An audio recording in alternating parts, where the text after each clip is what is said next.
Bismillahirrahmanirrahim.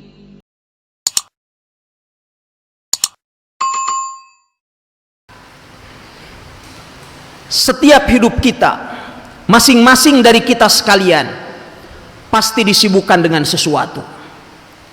Barang siapa yang hidupnya hanya disibukkan dengan mengurus harta benda, maka di akhirat kelak dia akan dikumpulkan bersama dengan Qarun. Dan barang siapa yang hanya menyibukkan dirinya semasa di dunia ini dengan kekuasaan, maka dia akan dikumpulkan bersama dengan Fir'aun. Barang siapa yang hanya menyibukkan semasa di dunianya ini dengan kedudukan dan jabatan, dengan pangkat, maka dia akan dikumpulkan bersama dengan Haman. Dan barang siapa yang hidupnya hanya disibukkan dengan bisnis-bisnis duniawi, maka dia akan dikumpulkan bersama dengan Ubay bin Khalaf. Namun barang siapa yang semasa hidupnya disibukkan dengan tilawatul Quran, dengan mendirikan sholat, dengan berinfak di jalan Allah Subhanahu wa ta'ala, maka tentu dia akan dikumpulkan oleh Allah Subhanahu wa ta'ala bersama dengan para nabiyin, para siddiqin, para syuhada, dan para orang-orang saleh. Lalu dengan apakah kita hendak menyibukkan diri kita? Ikhwatal iman yang dimuliakan oleh Allah Subhanahu wa ta'ala, di dalam surat Fatir ayat 29 tadi, Allah Subhanahu wa ta'ala menyebutkan 3 perniagaan yang tidak akan mengalami kerugian. Yang pertama adalah tilawatul Quran, baik itu tilawah lafziyah dengan membaca Al-Quran yang telah disabdakan oleh Nabi alaihi salatu wasalam bahwa setiap huruf dari ayat-ayat suci Al-Quran yang kita baca mengandung satu kebaikan, dan satu kebaikan akan dilipat gandakan menjadi 10 kebaikan. Sehingga seyogianya kita sekalian memiliki jadwal kapan kita mengkhatamkan Al-Quran.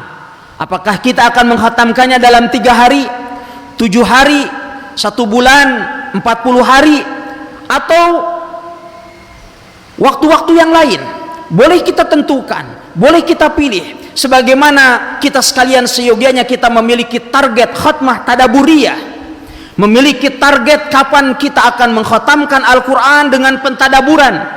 Mungkin 1 tahun 1 kali, 2 tahun 1 kali, 3 tahun 1 kali kita membaca Al-Quran, beberapa ayat suci Al-Quran, lalu kemudian kita pahami artinya, kita pelajari tafsirnya, kita tadaburi dia. Ini semua adalah merupakan tijarah, perniagaan dengan Allah Subhanahu wa ta'ala. Kemudian yang kedua, mendirikan sholat. Sholat adalah sebagai kafarah bagi kesalahan-kesalahan yang kerap kali kita lakukan setiap hari. Oleh sebab itu Nabi alaihi salatu wasallam beliau bersabda, as-salawatul khams wal jumu'atu ilal jum'ah wa ramadhan ila ramadhan wal umratu ilal umrah kafaratun lima bainahuma. Salat 5 waktu, Jumat yang satu ke Jumat yang lain, Ramadan yang satu ke Ramadan yang lain, umrah yang satu ke umrah yang lain, adalah merupakan penghapus bagi dosa-dosa yang terjadi di antaranya. Ikhwatal iman yang dimuliakan oleh Allah Subhanahu wa ta'ala, tak ada seorang pun dari kita yang suci dari dosa. Masing-masing dari kita pasti pernah melakukan dosa, sehingga dibutuhkan adanya amalan yang dapat membersihkan jiwa kita setiap saat. Dan sholat adalah merupakan penghapus dosa dan kesalahan yang Allah Subhanahu wa ta'ala syariatkan bagi kita sekalian setiap hari 5 kali. Oleh sebab itu Nabi SAW beliau bersabda, ara'aitum law anna nahra amama baiti ahadikum thumma yaghtasilu fiha fil yaumi 5 marrat hal yabqa min daranihi syai'.